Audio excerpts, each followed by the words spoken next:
विश्व में योग ने अपने आप को सिद्ध किया है और अब हमारी जरूरत बन चुका है।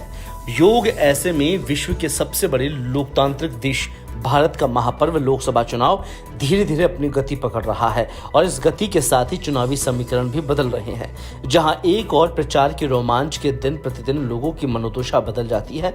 इस रोमांच और बदलती मनोदशा के कारण कई मतदाता माहौल के वशीभूत में आकर अपना मतदान बदल देते हैं, जिसके कारण अनजाने में वो अपने मत का गलत इस्तेमाल कर जाते हैं।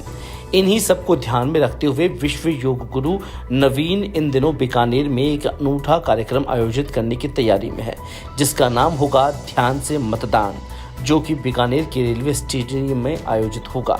इस कार्यक्रम के लिए आयोजित प्रेस कॉन्फ्रेंस के बाद विश्व योग गुरु नवीन और उनकी टीम के साथ खास बातचीत की बीकानेर के नेटवर्क 10 संवाददाता के सिंह ने। नवीन द हिलर राष्ट्रीय योग गुरु हैं और मरुनगरी बीकानेर में खास तौर पर मतदान के लिए लोगों को जागरूक करने के लिए बड़ा कार्यक्रम का आयोजन कर रहे हैं। 17 अप्रैल को बात करते हैं किस तरह का यह कार्यक्रम है, ध्यान के द्वारा किस तरह से आकर्षित करने का ये प्रयास है। नवीन जी बताएं। हमारा कार्यक्रम ध्यान से मतदान है और इस श्रृंखला में, इस क्रम में हम कई विधानसभाओं में प्रोग्राम करेंगे, कई स्कूल्स में, इंस्टीट्यूट्स में और कई संस्थान में प्रोग्राम हमारे होंगे।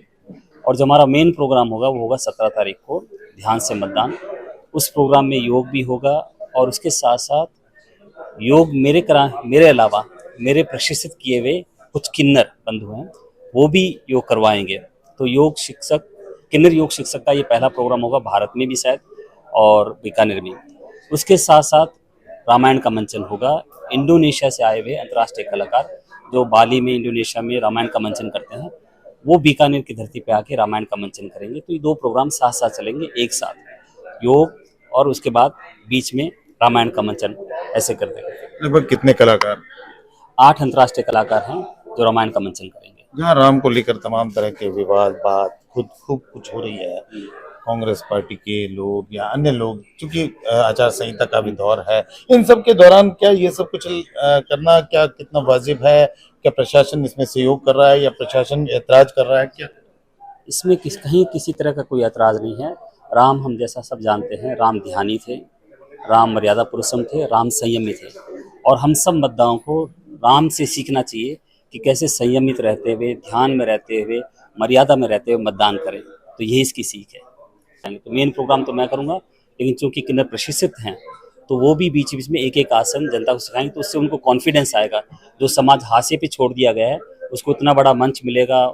पुनीत जी, आप भी इसमें आयोजक है, मुख्य आयोजकों में से हैं, क्या कहना चाहेंगे? ये क्या इस कार्यक्रम का सोच किस तरह से आया और ये फाउंडेशन किस तरह से वर्क करता है? इस बार भी 2019 के चुनावों में भी आपको पता होगा, हमने स्वस्थ रहो, योग करो, मतदान करो की साथ एक कार्यक्रम किया था।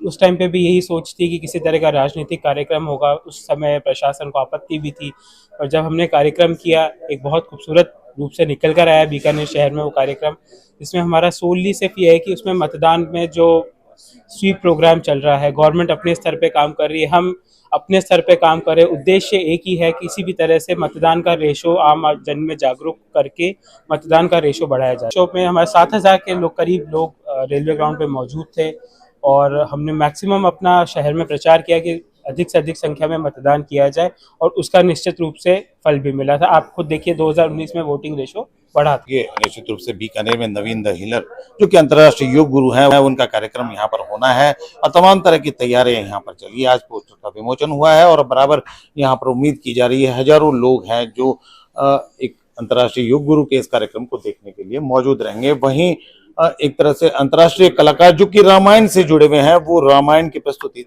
यानी मंचित करेंगे।